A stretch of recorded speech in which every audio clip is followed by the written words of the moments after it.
Oke, bismillahirrahmanirrahim. Welcome back in my channel part 2. Jadi ini recalling tentang blog pediatrik. Ini part 2 nya kita lewati dulu yang sulit-sulit, yang lumayan bisa diatasi dulu.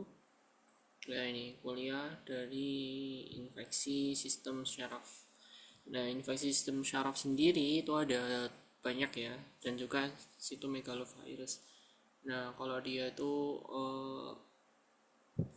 infeksi sistem syaraf itu ada meningitis, meningitis biasa, meningitis TB, terus ada encephalitis, terus ada polio, dan terakhir ada CP atau cerebral palsy. Nah, yang pertama adalah meningitis. Ini bakterinya banyak, tapi kalau dia itu pada anak-anak, pada neonatus itu HIV, mohon maaf, E. coli sama Streptococcus itu pada neonatus. Penyebabnya E. coli dan Streptococcus. Mungkin di sini yang di share screen bukan ini ya, sebentar. Ini saya udah buat catatan sendiri nih.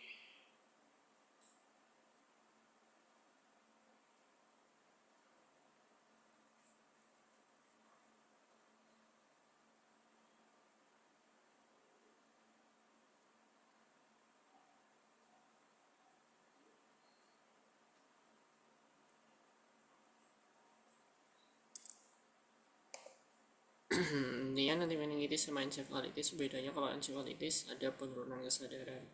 Terus polio ini ada banyak ya, ada banyak tipe. Ada yang dia itu bulbar ataupun tipe yang spinal.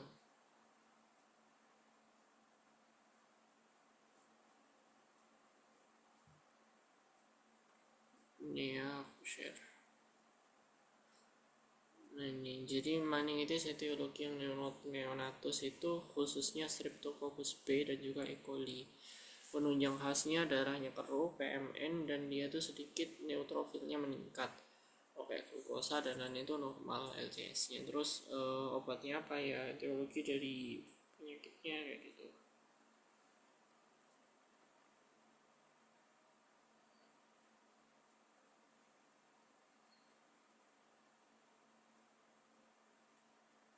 Infeksinya di itu. Nah, kalau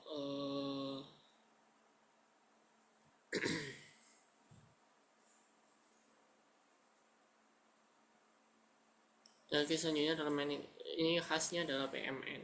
PMN jadi bakteri-bakteri yang sel-selnya polimorfonukleat. Kemudian meningitis nih, meningitis ada 4 fase. Fase 1 itu cuma nyeri kepala doang. Kemudian fase 2 itu khasnya adalah hemiparese. Fase 3 adanya kejang. Dan kalau fase keempat itu koma dan shock ya. Penunjang yang khasnya di sini monomorfonukleatnya tinggi, ada Pallis web, LED-nya tinggi, dan dia tuh shift to right. Kemudian encephal, dan kalau yang shift yang dia tuh blastik atau kalau blastik itu di keganasan ya, AML atau CML kalau nggak salah. Nah, encephalitis bisa menjadi 3, ada yang epidemik, sporadik, pasca vaksinasi. Kalau yang epidemik itu contohnya kayak Japanese, terus Eco, Intero sama Arbo ya. Normalnya 1-4 hari. Terus DD bisa di DD dengan adanya sindrom Reye, di mana dia itu terjadi karena konsumsi obat-obatan. Terus encephalitis ini ada penyerangan primer dan sekunder ya. Primer dan infeksi. Bisa infeksi kalau primer itu langsung ke jaringan otak. Itu terus tata laksananya surface calling. Kalau dia misalkan terjadi peningkatan tekanan intrakranial dikasih manitol ya. Kalau untuk mengurangi edemanya bisa menggunakan steroid atau dexa. LCS-nya protein meningkat, berarti udah gejala-gejalanya kayak gitu ya. Kesadaran cepat menurun, terus kejang umum atau vokal, paresis, afasia, paralisa, terus muntah, adanya muntah gitu ya. Penunjangnya apa? LCS dulu untuk lalu juga ada EEG, biakan, serologis. Tapi yang biasanya tuh saat ini LCS tidak dikerjakan, cuma dari pompis, anamnesis, sama darah lengkap. Gitu ya. Terus polio ini saluran nafas dan saluran cerna ya, kontaminasi dengan tinja-tinja nih ya. Nah, ada 3, spinal, bulbar, dan campuran. Kalau spinal itu vertebrae berarti kaku pada kakinya. Kalau bulbar itu gangguan pada nervus cranialis, makanya dia bisa menyebabkan paralisis otot-otot pernafasan tuh yang berbahaya, dan menyebabkan gangguan respiro jantung. Gejala tipenya itu ada gejala awal dan gejala lanjutnya. Kalau gejala awalnya ya kalau misalkan apa, dia itu kaku leher, paraparesis. Terus gejala lanjutnya kalau misalkan kakinya pescavovarus, valgus berlebihan gitu. Pescavovarus tuh kakinya bentuknya menonjol banget gitu. Penularannya nafas melalui tinja, kulturnya dari feses dan LCS. Diagnosisnya IgG-nya naik 4 kali atau IgM positif, leukositnya naik. Tata laksana utamanya adalah suportif. Ya terserah, kalau misalkan dia tipe spinal butuh nafas ya berarti di intubasi karena dia tuh mengalami paralisis tadi. Pencegahannya ya vaksinasi, imunisasi sama aja. Nah, CP itu ada banyak ya, ada spastik, aterosis, ataksik. Kalau spastik itu yang paling banyak, jadi dia itu kaku pada kedua kakinya, gangguan di korteks yang motorik. Kemudian aterosis gerakan involunter, ayunan melebar, ataksik jalan tidak stabil. Tata laksana tujuannya untuk mengembangkan sisa-sisa kemampuan yang ada. Itu.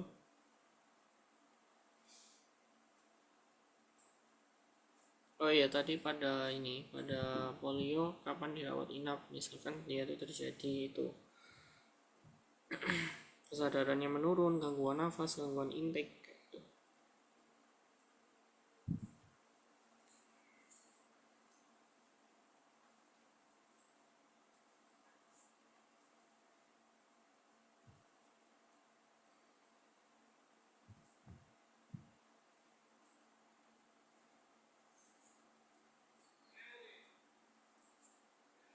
Sia jalan tidak stabil, spastik itu kaku, sisanya aterosis.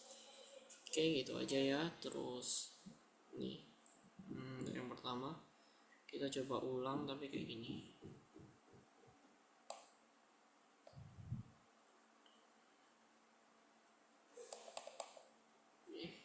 Maaf, kita gedein lagi biar nggak nyontek. Nah, meningitis etiologi yang baik itu Neonatus, Streptococcus sama E. coli, sisanya itu pada anak.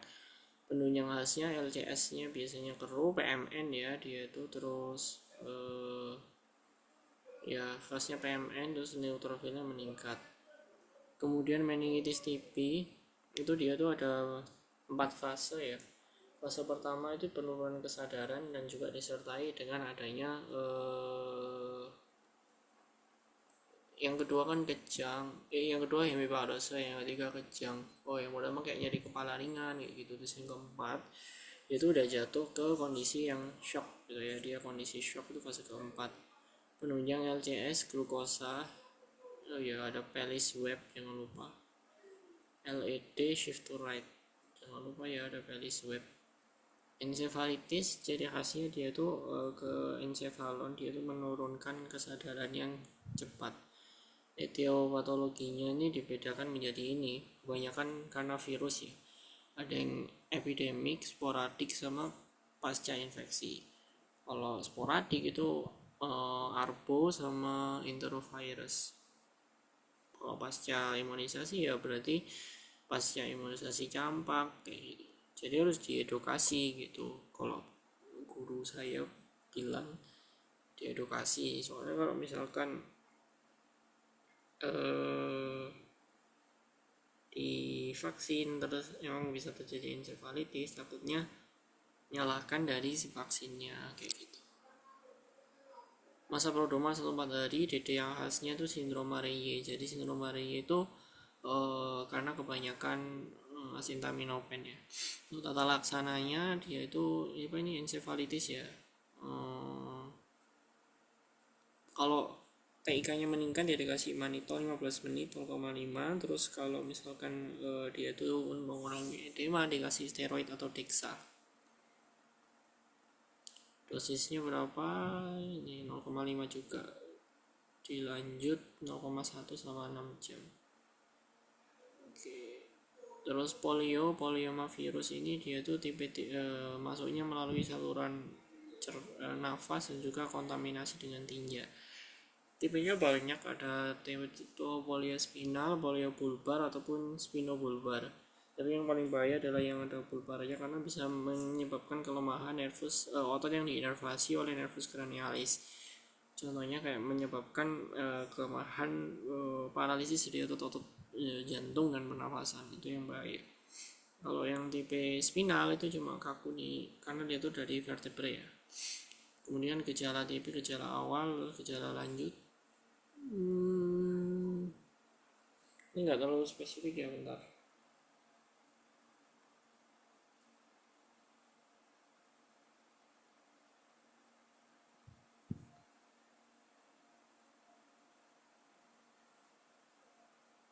Iya gitulah.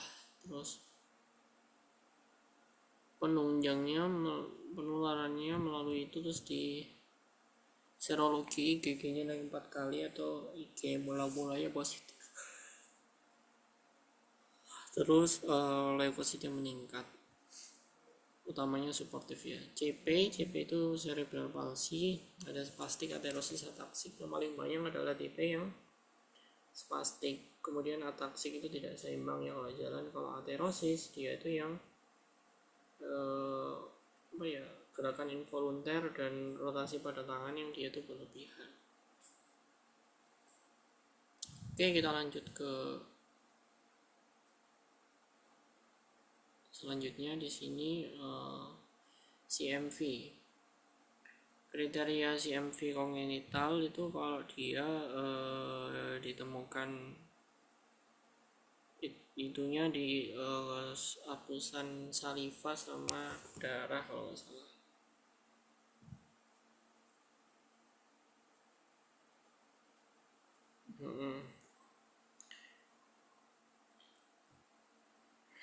Oh enggak, CMV itu ada kayak misalkan banyak ya kriteria-kriterianya. Saya juga kurang hafal, banyak banget yang hafal. Trombositopeni, hepatomegali, peteki, terus adanya IUGR, hepatitis, splenomegali, ya. Kalau kurang dari 3 minggu di urin atau saliva, kalau 1 minggu itu direct langsung ya di darah bisa. Terus pada urin juga ada IgG. Ya kalau kongenital 3 minggu, kalau namanya awal-awal itu pasti IgM, IG mola-mola. Itu G-nya gradual, jadi dia tuh akhir gitu muncul. Gampang aneh ya. Rekomendasi terapi itu ketika bayinya mengalami kongenital dan disertai gangguan sistem syaraf pusat. Kapan mulai terapi? Jadi terapinya itu dimulai dari bulan pertama kehidupan. Berapa lama? Sampai 6 bulan ya. Jadi 6 bulan tuh dia harus dirawat di rumah sakit. Valganciclovir 16 atau ganciclovir 6 itu selama 6 bulan. Ganciclovir 6, valganciclovir itu selama 16. Kalau CMV bayi postnatal sama menggunakan ganciclovir, tapi dia itu cuma 6 mg maksudnya 6 ml per kg/pp 2 kali sehari selama 2 minggu. Penunjangnya menggunakan PCR, IgG dan IgM. Kemudian dia bisa juga adanya gangguan jangka panjang kayak menyebabkan tuli SNL, sensorineural, jadi harus dikonsulkan juga ke THT kayak gitu ya. Selanjutnya gangguan sistem imun anak itu ada AML dan CML. Ya, bedanya kalau AML itu imatur, progresif, kemudian leukositosis ya, bukan leukositopenia. HB-nya turun dan dia bisa disertai kayak pembesaran dari splenomegaly. ada demam juga ya. Terus dominan blast ini berarti dari neutrofilnya, dia itu dominan ke blast. Kalau CML itu lebih lambat, terus dia itu lebih matur ya. Nah ini shift left to shift itu granulosis ya, Hb turun, trombosit juga bisa naik tapi bisa turun. Nah leukositnya naiknya sangat tinggi ya, leukositosisnya kalau pada CML gitu. Jadi kalau yang membedakan kalau keganasan itu ya berarti menggunakan hapusan darah ya, hapusan darah. ITP itu idiopatik trombositopenia purpura. Jadi dia destruksi pada trombosit. Gejala khasnya dia tuh kayak demam berdarah tapi tanpa adanya demam. Bisa peteki, terus bisa munculnya perdarahan mukosa kayak gitu. Tapi nggak ada demam kayak gitu. Kalau demam berdarah kan memang dia tuh demam yang tinggi gitu ya, demamnya tinggi kalau dengue itu. Terus ada fase-fasenya kan, ada fase demam, fase fase Masya Allah untuk fase kritis dan juga fase penyembuhan, recovery kayak gitu. Aduh sih apa lupa aku, pokoknya 3 itu lah ya. Nah daerah tepi khasnya kalau pada ITP itu semuanya normal kecuali trombositnya ya. Trombositopenia ya jelas lah, namanya aja. Dan di situ ada gambaran trombosit yang giant trombosit gitu ya. Terus apa lagi yang harus disampaikan? Nah ini kapan sih harus dirawat inap? Kalau dia tuh kurang dari 20.000 atau kurang dari 10.000, kurang dari 20.000 terus kurang dari 10.000 tapi ringan. Oh ya, indikasi aspirasi sumsum tulang tuh kalau dia tuh 3 bulan di terapi nggak berhasil, kemudian adanya splenomegali, terus satu lagi ada apa ya?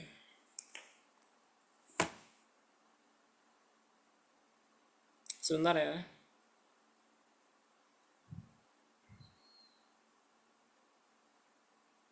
Oh ya, ciri khasnya bleeding time juga ya. Trombosit giant, bleeding time memanjang. Ya, sama bisitopenia. Jadi pansitopenia itu sebelumnya tuh dari bisitopenia. Jadi bisitopenia itu kayak 2 komponen darah yang dia tuh turun gitu.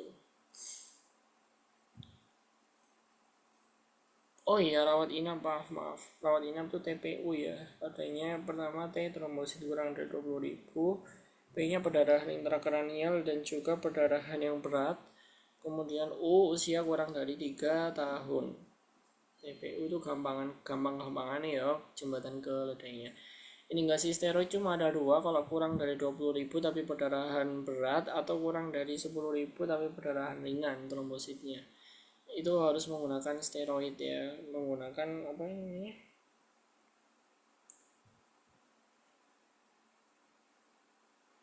prednison ya, obatnya prednison. Pakai prednison, terus dosisnya bisa 1-3 kali selama 2 minggu. 1-2 minggu terus diturunkan perlahan, kayak atau bisa dosis tinggi selama 4 hari. Oke, 4 gini. Pakai prednison mana sih?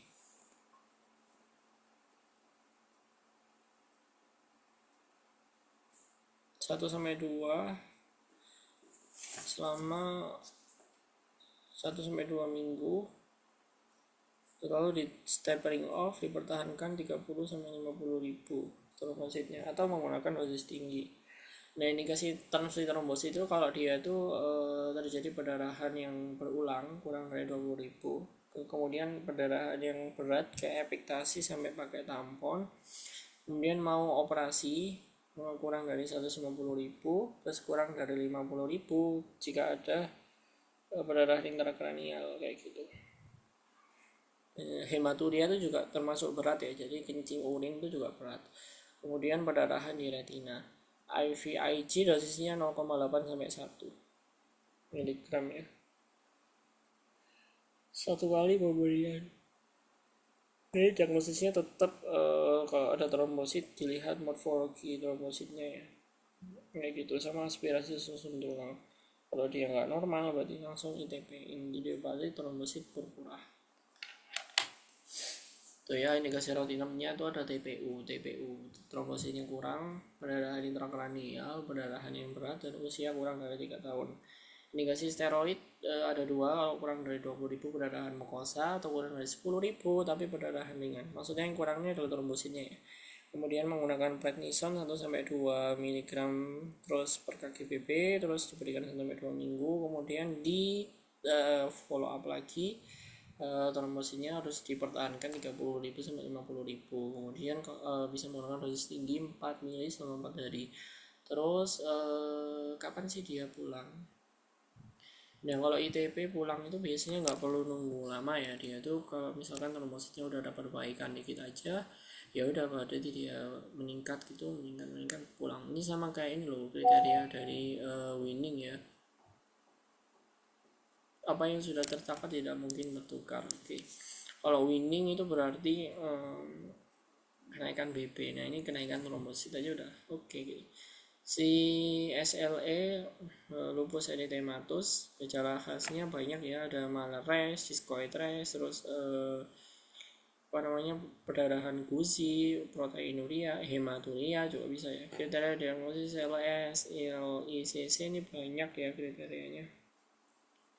Seleda ini untuk mengetahui dari keparahannya, skornya ada yang poinnya 8, 4, 2 kayak gitu. Seleda itu. ITP tadi pengobatannya menggunakan enggak itu yang lupus ya. SLE, saya buka slide-nya. SLE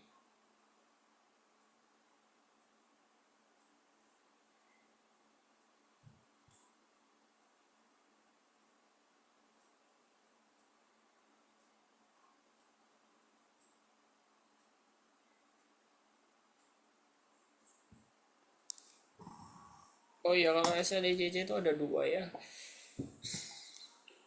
Kriteria diagnosis SLECC, sorry lewat nih. Ada yang dari klinis,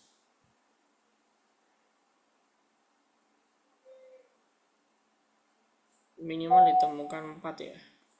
Jadi emang minimal ditemukan 4, satu at least satu dari klinis dan satu dari imunologis. Terus imunologisnya apa? Menggunakan anates, dsDNA, terus SAM, anti SM apa gitu. Anates ya biasanya. Sunscreen ya selida itu bahannya. Namanya sedang di atas 13 itu, di 13 ke atas itu berat. Sunscreennya SPF 45, prednison low dose atau high dose bisa, boleh dua-duanya. Kalau high dose itu kalau ada anemia, terus trombositnya kurang dari 50.000 tanpa perdarahan, terus ada gangguan otak dan ginjal, misalkan SGOT meningkat kayak gitu. Low dose, medium, high dose 0,1, 0,2, 0,2, 0,5 ke atas. Nah ini yang menjadi khasnya adalah dibagi 2/3 dan 1/3 ya. 2/3 pagi, 1/3 siang. Ya harus rendah garam, CA karbonat, dan vitamin D. Kompensasi karena dia itu kan panjang ya.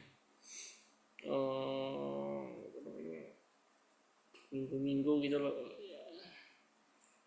Metil bisa juga.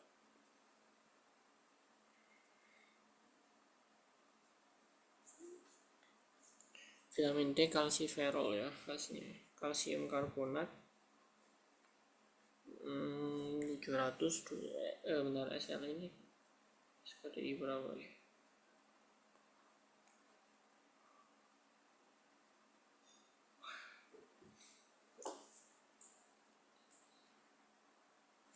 Low dose kurang dari 0,5, 0,5 sampai 2 high dose. Oke. Rendah garam, CA, terus vitamin D, kalsiferol, ada kalsiferolnya. Ya. Jadi yang perlu diulang adalah SLE, CC itu ada dua, imunologis dan juga klinis. Kalau imunologis dari dsDNA, anates, anti SM kayak gitu.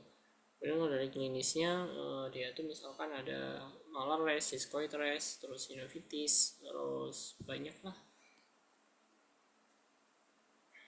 proteinuria, hematuria tuh bisa. Oke, pemilihan infus, jadi kristaloid itu mengisi dari interstisium dan sel. Kalau yang kristaloid tambah koloid itu mengisi intravaskular. Nah, kerugian dari kristaloid, nah kristaloid itu dia kan berat molekulnya kecil ya, jadi dia itu kurang kayak mengisi dari plasma volume, karena dia itu bisa keluar masuk channel dengan mudah ya. Kemudian butuh jumlah yang banyak, kemudian bisa menyebabkan edema. Contohnya misalkan NaCl, Wrangel asetat, Wrangel laktat kayak gitu. Nah kalau koloid dia tuh kan memang berat molekulnya lebih gede ya, jadi dia itu lebih seimbang komposisinya. Kemudian ya benar, terus di ekskresinya bisa cepat, terus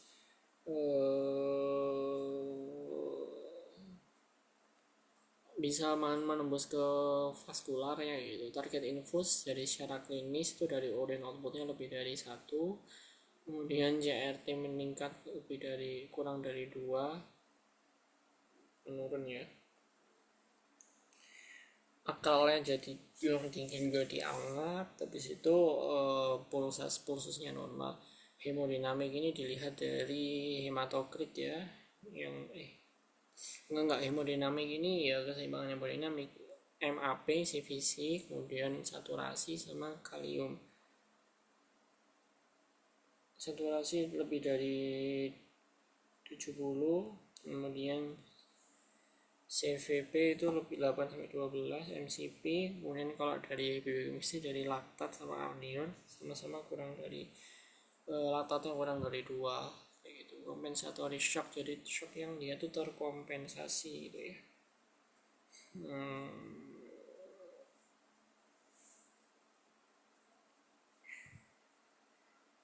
Takikardi itu ya tanda pertamanya emang Masya Allah, takikardi kalau HR itu biasanya munculnya telat kayak gitu.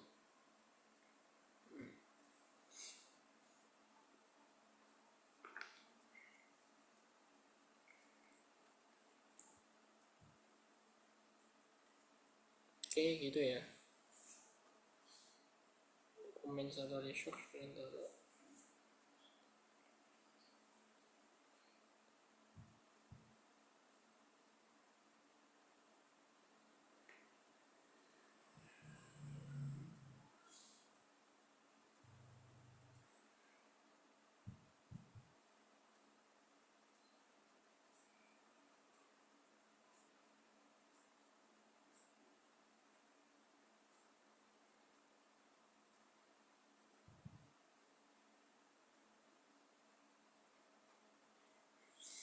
Kayak gitu ya. Kemudian malaria triasnya adalah splenomegali, hepatomegali, kemudian demam paroksismal dan juga anemia. Itu khas dari malaria. Gejala khasnya adalah splenomegali, cardinal sign ya. Itu splenomegali. Bukan hepatomegali ya, spleen. Yang terberat itu malaria falciparum, yang terringan itu Plasmodium malariae, yang kuartan itu ya itu yang Plasmodium malariae, kalau tertian itu yang vivax sama Plasmodium falciparum. Hapusan ada sequester ya, ada sequester gitu di hapusannya. Requester setting relapse itu kamu kembali recrudescence ini biasanya relapse yang shock gitu, biasanya terjadi pada malaria falciparum. Recurrence itu relapse dalam waktu yang panjang. Nah kalau yang dalam waktu panjang ini biasanya lebih dari 24 minggu setelah serangan pertama. Dia tuh skizoid yang ada pada red blood cell, hipozoid, parasit. Kalau yang recurrence itu karena eritrosit apa gitu loh, persisten eritrositik stadium, persisten eritrositik stadium itu dia itu persisten eritrositik stadium itu karena pada rekorendensi. Cardinal sign-nya ya tadi splenomegaly. Kapan follow up? Jadi pada hari ketiga 7, 14, 21, 28 gitu. Obatnya apa? Ya banyak ya obatnya bro. Anti malaria lah ya, ada Primaquine, DHP, terus kalau lini keduanya ditambahkan kina sama satunya tetracycline pada yang falciparum karena dia tuh berat ya. Untuk doxycycline, tetracycline. Kalau Vivax malaria itu cuma DHP, Primaquine sama Vivax sama Oval ya. Kalau malaria tuh nggak perlu dikasih Primaquine bro. Malaria tak payah dikasih Primaquine kalau pada malaria nggak perlu. Kemudian lini keduanya itu ya, kapan sih lini kedua? Kalau misalkan dia itu udah dikasih lini pertama terus masih positif saat di follow up itu pada hari ketiga 7, 14, 21, 28 itu dia masih positif, maka harus ke second line, pengobatan yang second line malaria. Primaquine itu pada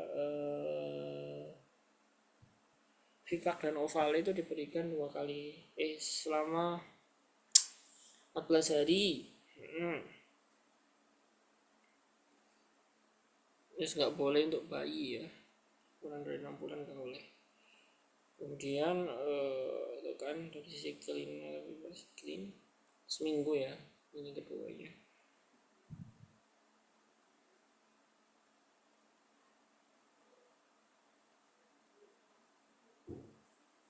Promosinya profilaktisnya menggunakan doxycycline 100. Chikungunya reservoirnya monyet karena gejala khasnya adalah artritis, pengobatan simptomatik. Dengue itu ada 3. Oh benar deh, demam kritis recovery ya. Kalau demam itu terjadi peningkatan, kalau demam itu juga adanya transient purpura gitu, bukan yang ini ya, bukan konvalesen. Konvalesen yang dia itu yang gatal, ada fase recovery. Kalau kritis ditandai dengan kalau pada ini SGOT, SGPT nya meningkat. Kalau kritis juga meningkat juga, tapi yang spesifik adalah hematokritnya dia meningkat cepat, trombositnya menurun kayak gitu. Ada warning sign-nya juga ya. Warning sign-nya misalkan dia tuh muntah, nyeri perut kayak gitu, perdarahan mukosa yang nemen kayak gitu, terus kayak penurunan tensi juga.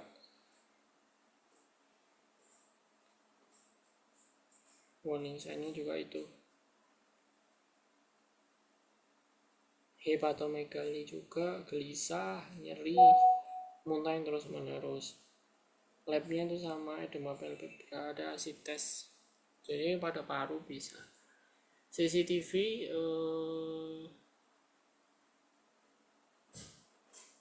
T nya temperatur, V volume pulsus, R nya itu rate nya, C nya itu capillary sama color. R nya itu apa ya, R nya itu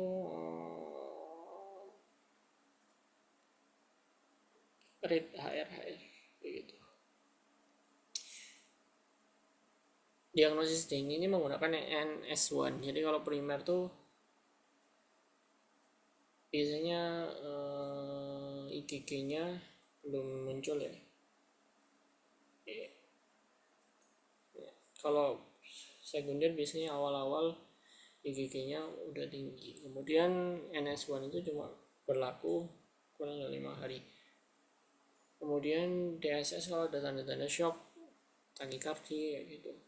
CRT-nya lambat, dan sistolik, cyanosis, kemudian outputnya kurang, kipnu, hipotensif, kayak gitu.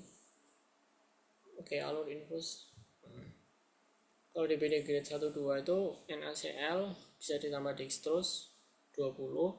Kalau dia membaik diturunkan menjadi 7 terus jadi 3. E5 dari 3, kalau nggak bisa naikkan jadi 15. Kalau grade 2 ditambah oksigenasi kayak gitu, RL. Terus kalau dia itu evaluasi 30 menit. Nah kalau yang ini setiap 6 jam, kalau yang grade 3 sampai DSS 30 menit. Kalau dia tuh nggak membaik, berarti ditambah ya cairannya, terus segera cari rujukan, masukkan koloid juga, terus dilihat dari hematokritnya. Kalau dia itu shocknya belum diatasi, dilihat. Kalau shocknya teratasi ya tetesannya disesuaikan jadi 10 lagi. Kalau belum teratasi itu dilihat dari hematokrit. Kalau hematokritnya turun, transfusi. Kalau hematokritnya tetap tinggi, baru ditambahin koloid. Tambah lagi koloidnya. Kenapa? Karena koloid kan dia itu mengisi dari intravaskular. Diulang lagi ya. Demam, kritis, recovery, warning sign-nya splenomegali, terus nyeri perut, muntah, perdarahan mukosa, edema, asites, labnya penurunan trombosit cepat, dan peningkatan dari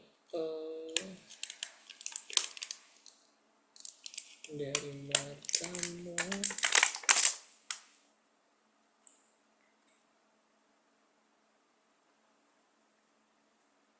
hematokrit,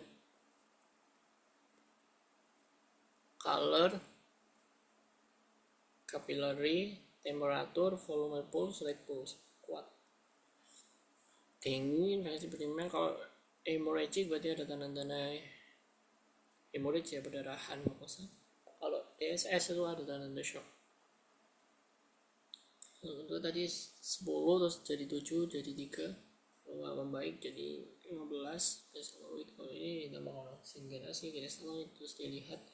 Kalau ini setiap 6 jam, kalau ini setiap 30 menit. Kalau dia tuh shocknya enggak terasa ditambah cairannya 20-30 sampai cari rujukan, kemudian tambahin koloid, kemudian dilihat lagi dari shocknya apakah bisa diatasi atau enggak. Kalau diatasi dia dari hematokritnya, kalau hematokritnya turun dia itu malah tidak transfusi. Kalau hematokritnya enggak turun berarti tambahin aja koloidnya gitu, sambil dirujuk. Oke, sindrom malabsorpsi diare alergi makanannya agak ribet ya.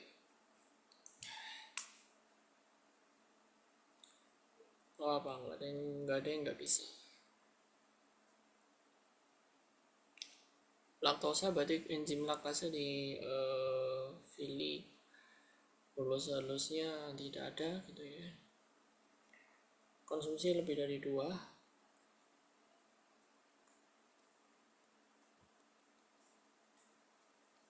Di situ diarenya bau amis, flatulence, kembung, kentutan. Itu terus dia itu pH-nya berapa? pH-nya kurang dari 6. Clinical testnya positif. Primer, sekunder, bawaan. Oke, primer itu dari awal, sekunder itu karena penyakit, misalkan habis operasi kayak gitu, fili-filinya terganggu.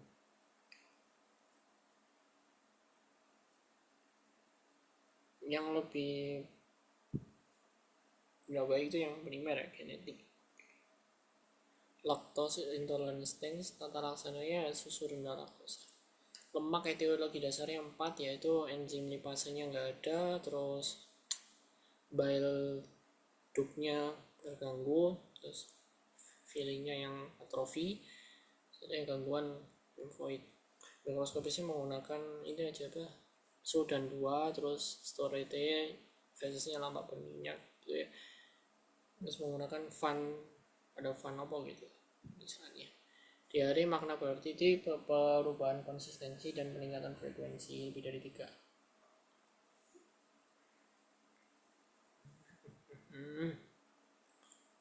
Neurotoksin itu kolera, kayak cucian beras. Destruksi mukosa usus ini menyebabkan perdarahan ya, Shigella. Kalau penetrasi lamina propria LP berarti salmonella.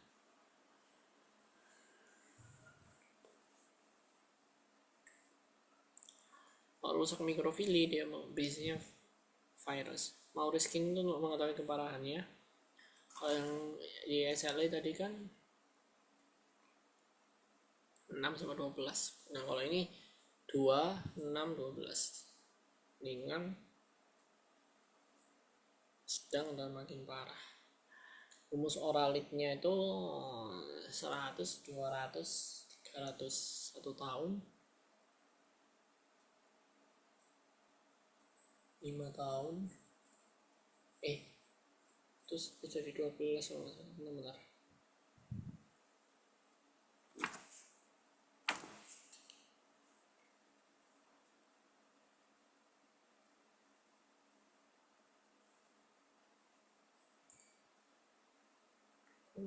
Satu, 4, 12, 100, satu gelas itu 200 ya, berarti setengah gelas, satu gelas kayak gitu. Kalau yang cairan koreksi itu 75 BP kali 75, terus BP kali 10. BP kali 75 itu harus habis dalam 3 jam. Kalau yang udah kali 10 itu kalau tiap BAP doang ya, ini tambah.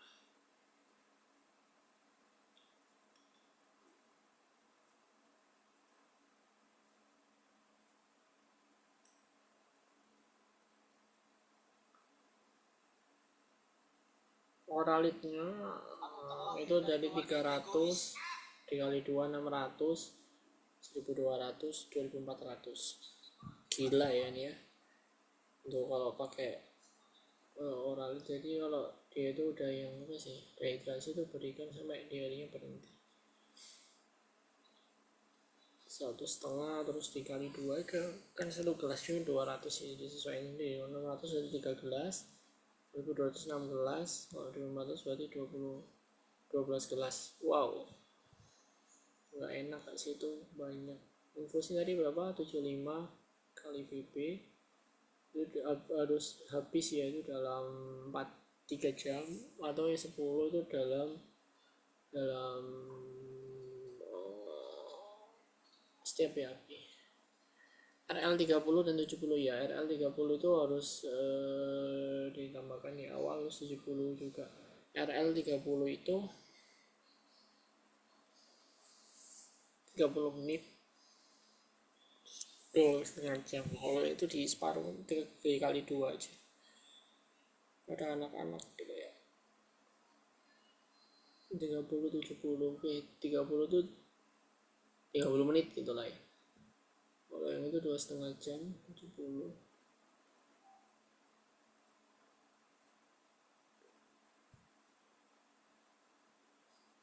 Yang 70 ya.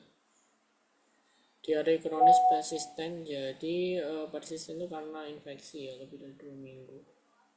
Desentri itu biasanya disertai dengan perdarahan, diare dengan perdarahan, ada amoeba, ada basiler. B itu berat, jadi nggak laying down, dia tuh iya laying down, jadi anaknya berat, terus lebih sering BAP-nya gitu. Banyak, warnanya lebih merah, terus makrofagnya lebih banyak, semuanya lebih berat lah dia.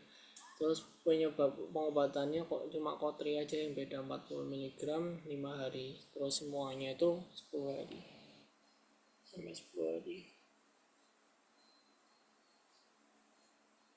Ampicillin, erythromycin, metronidazole. Di Cipro nggak ada ampicillin, erythromycin, metronidazole. Alergi susu sapi, ya itulah, bisa dibahas terlalu detail.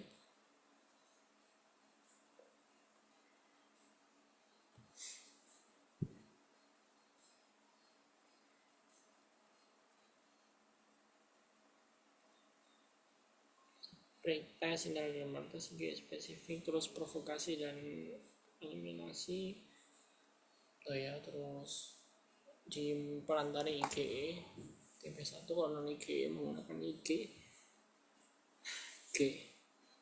dia jadi gradual gitu. Oke, nggak perlu diulang ya.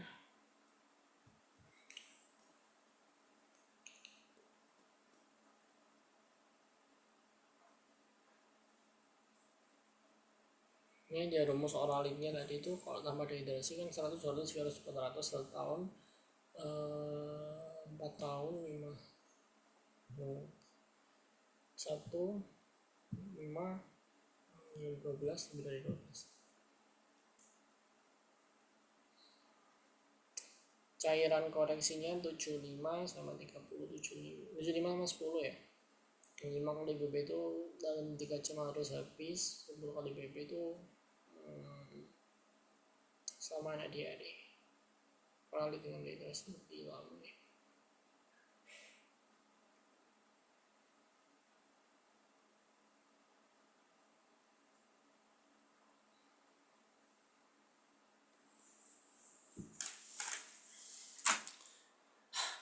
Tiga puluh ini dalam 30 menit, kalau lebih dari setahun, kalau lebih dari setahun kali 2 terus dalam 1 jam, jadi enggak jadi lebih apa ya, lebih lambat gitu. Kalau itu 2,5 jam yang 70, kalau kurang dari setahun 5 jam ya bro. Oke, CHD patogenesisnya PVA dari pulmonarinya menurun hingga foramen oral itu meningkat. Biasanya kalau menangis pertama itu juga membantu ya. Kalau SVR nya meningkat, jadi dia tuh ductus arteriosusnya nutup, resistensi pulmonar dan sistemik.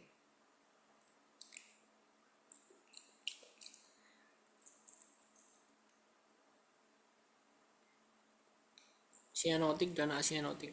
Sianotik ada T-nya semua. Gejala CAD ya itu nggak kuat, desek, sesak, terus saat menyusui gampang lelah, otot nu.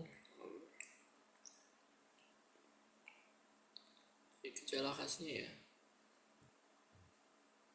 sianosis, murmur, obatnya indometason sama PGE2. PGE2 itu jadi gini, pada kondisi bayi kenapa kok duktusnya tetap ada, karena dia menggunakan plasenta ibu sendiri itu kan itu memproduksi prostaglandin.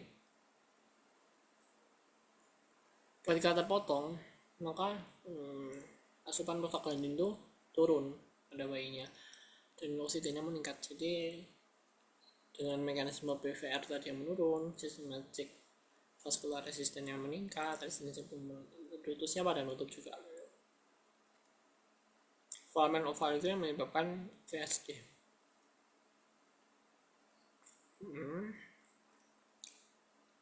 Empat kelainan dasar itu ada stenosis pulmo, RVH, VSD, sama overriding aorta.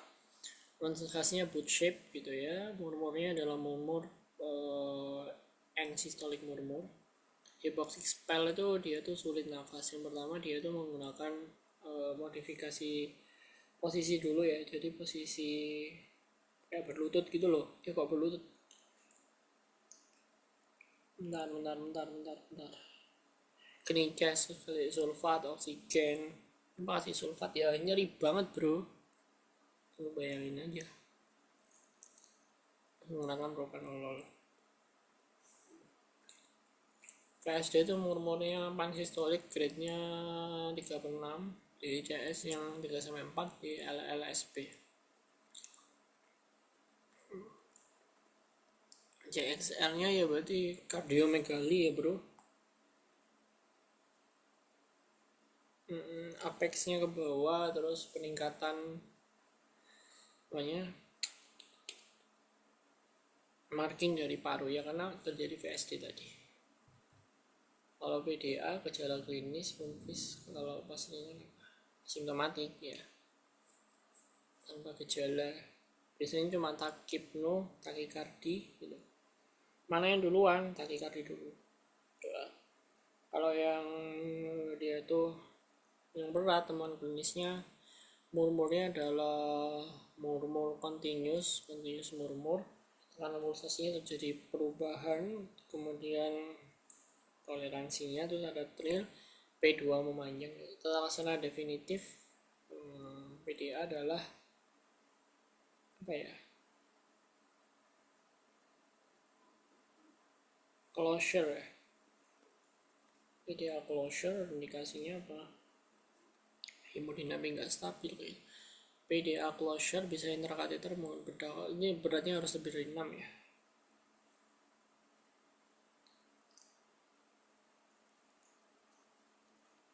Kalau pada neonatus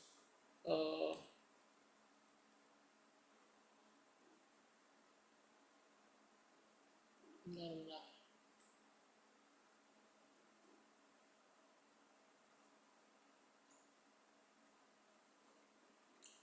Kalau pada neonatus itu ligasi doang. Dometasin, pamol, ibuprofen.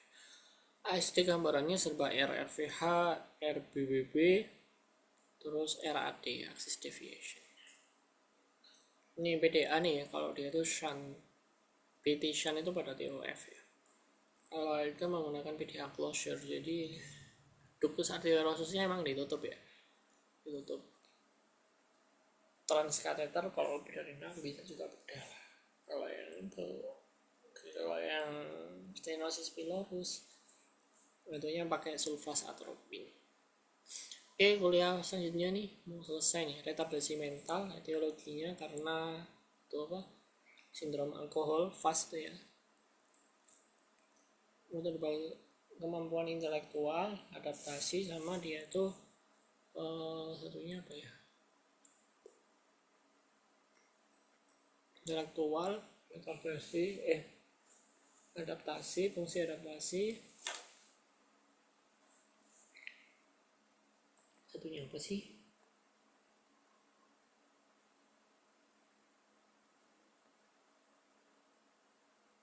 onsetnya selama perkembangan. Benar-benar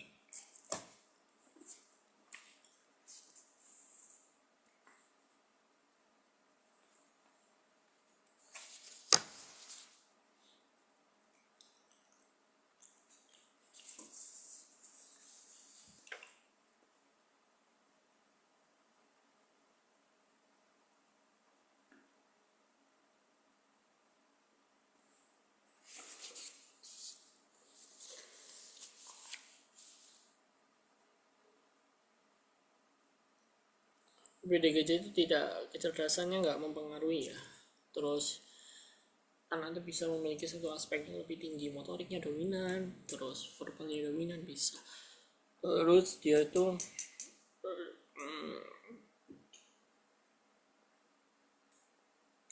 kemampuan adaptasi, retardasi ringan itu 50 sampai 50 ke atas, kalau sedang itu 35 ke atas, kalau berat itu antara 20 ke atas, terus sangat berat kurang dari 20. Ringan itu dia itu masih daya berbicara tapi masih bisa mengatasi, masih bisa mandiri, terus dia itu kesulitan saat dia itu kerjaan yang akademik gitu ya. Kalau retardasi mental sedang itu ada perbedaan kesenjangan, etiologi namanya organik bisa. Kalau mental berat itu dia itu gangguan motorik yang sangat mencolok. Kalau sangat berat ya wis parah lah ya. Pemahaman bahasanya terbatas, jadi terbatas pada ini loh, perintah, disabilitas. Oke, jadi bahasanya cuma bisa disuruh-suruh aja gitu. Pencegahan primer masyarakat berarti dengan meningkatkan kesadaran masyarakat, jadi screening kehamilan, sehingga menangani dini. Tersier itu mengurangi gejala dan dampak.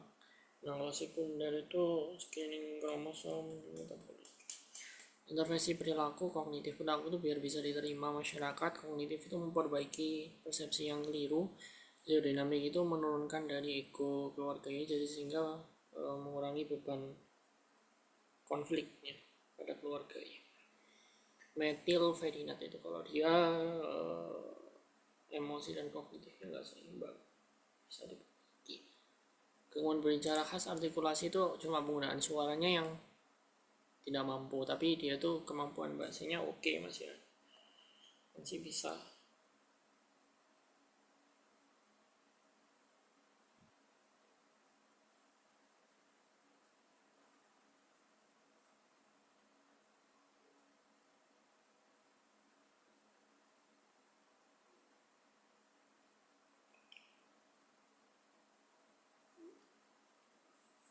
Terus artikulasi ini nggak ada hubungannya dengan misalkan karena CP, karena trauma, karena emang dia tuli, nggak ada hubungannya, jadi tetap itu ya. Terus artikulasi kecerdasannya normal biasanya ya.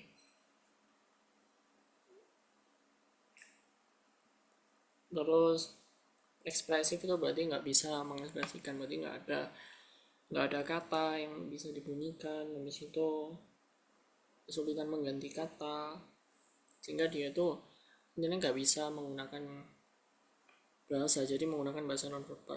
Kalau repetitif ini mengeksplorasi, jadi anak itu biasanya sulit mengerti susunan struktur kalimat, terus kalau dipanggil nggak noleh, diperintah juga nggak ngerti maksudnya apa gitu. Dan 2 tahun kalau mau bisa 19 bulan. Afasia didapat sindrom lagu. Jadi afasia itu semua ya. Kedua gangguan bahasa ekspresif dan itunya terganggu kayak gitu. Biasanya apa kalau ini disertai dengan EEG yang tidak normal pada temporalis, ya kan? Terus gangguan emosi, gitu. Gangguan perkembangan belajar, jadi ini syaratnya bukan terkait, nggak ada faktor luar, nggak ada kelainan organ, terus sejak awal terus nggak ada karena visus. Jadi apakah perkembangan belajar karena dicek juga apakah ada visusnya oke apa enggak kacamatanya gitu. Siapa tahu dari dia diagnosis gangguan membaca, ternyata kacamatanya yang minusnya salah kayak gitu. Gangguan membaca berarti kemampuan membaca. Nah, mengeja ini kemampuan mengejanya tapi nggak ada disertai dengan gangguan membaca. Berhitung itu ya gangguan kali-kaliannya di bawah normal, tapi nggak ada faktor luar. Dia diajarin udah, dapat sarana udah, dapat kesempatan udah, guru yang terbaik udah. Belajar campuran ini beberapa gejala yang muncul sekaligus. Motorik khas ini biasanya gangguan motorik yang itu ya, yang bermakna ya sejak awal, terus clumsy. Oke, terus pervasif ini ada sindrom autis spektrum. Jadi kriteria diagnosisnya tuh ada minimal 6 kriteria. Dari itu interaksi sosial, kemampuan bicara, sama banyak pola yang dia tuh persisten dan berulang gitu. Preokupasi, jadi anaknya sukanya itu aja, itu aja. Ada mainan balok, nyusun misalnya nyusun balok terus tuh ada. Kalau interaksi sosial berarti dia nggak bisa ngomong sama teman sebayanya. Terus apa sih, lupa aku rek. Interaksi sosial juga kurang, ekspresi wajahnya kurang, terus nggak ngerti perasaan orang lain, jadi kalau orang lain seneng dia nggak ikut seneng kayak gitu. Terus interaksi sosial yang ada kuat. Kalau gangguan komunikasi itu adanya kelembatan bicara, walaupun ada dia tuh tidak digunakan untuk komunikasi verbal yang ada kuat kayak gitu. Terus bahasa aneh.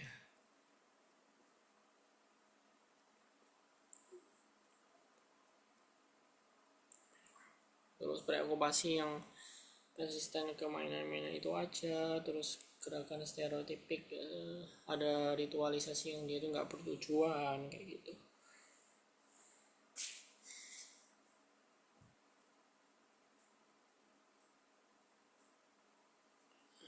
Autis spektrum, sindrom Marek itu semuanya, cuma interaksi sosialnya normal bro. Sindrom Marek itu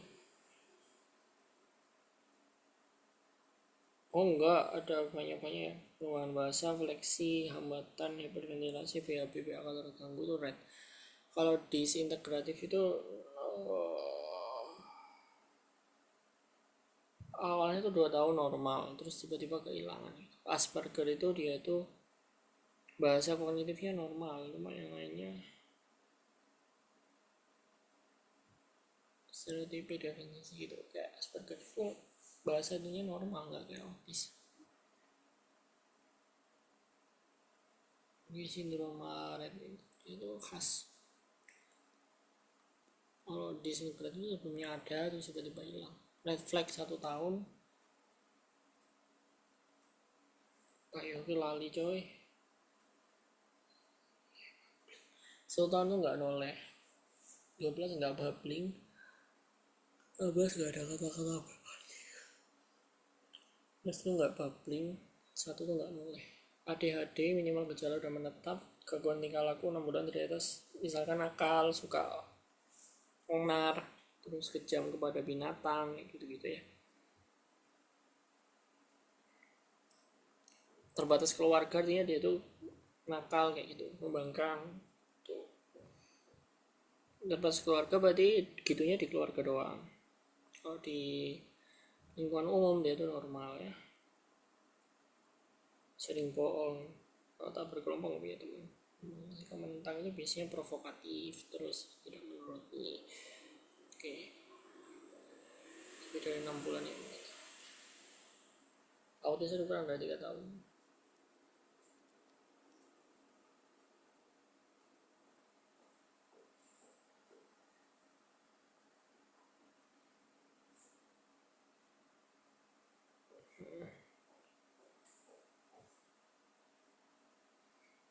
Depresif itu berarti sama kayak tinggal aku tadi, cuma ada depresif kayak menyesali makannya kurang, sulit tidur gitu. Perpisahan ya perpisahan, fobi itu tertentu. Sosial itu kayak cenderung merasa takut, cenderung mengundang menghindari orang dewasa, menjadi orang itu sosial antar saudara. Mutisme tuh dia tuh kemampuan bahasanya tuh seringkali normal dalam situasi tertentu, tapi ini seolah-olah dia tuh nggak bisa ngomong, tapi kalau dia ketemu milih-milih mau ngomongnya cuma sama ini sama ini. Kalau kata relatif masalah itu biasanya karena pengasuh ya, karena hendaknya itu keterbatasan, pengasuhnya kurang profesional pada anak 5 tahun ini.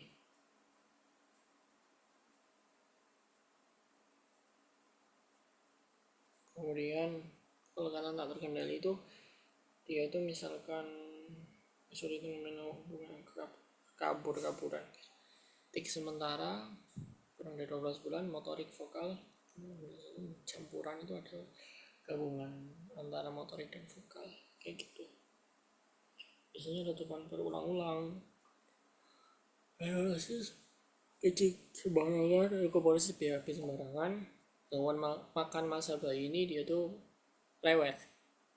Pika tuh makan-makan nggak normal, stereotipik ini gangguan yang aneh, gagap, stuttering tuh dia artikulasinya nggak lancar gitu, sama gitu.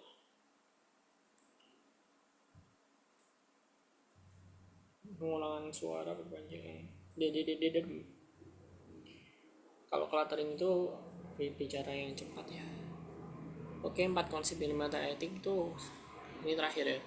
Dilihat dari kondisi klinisnya, kemudian dari aspek kayak budaya, terus kayak gitunya, terus dilihat juga dari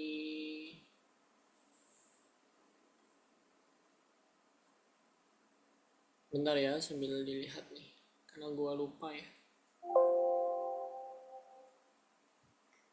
Dilihat dari pasien treatment quality of life juga bisa dilihat dari situnya.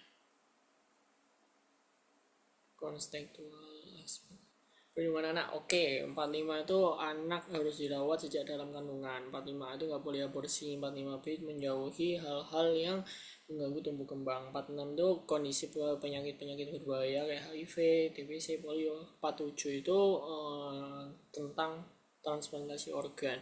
59 pendampingan anak dalam kondisi tertentu, misalkan maju kena hukum, anak dari minoritas, korban pornografi, korban narkoba kayak gitu. 67 itu sing ngawur-ngawur ya. 67 itu narkoba dan rehabilitasi. 67A itu anak nggak boleh mengakses porno.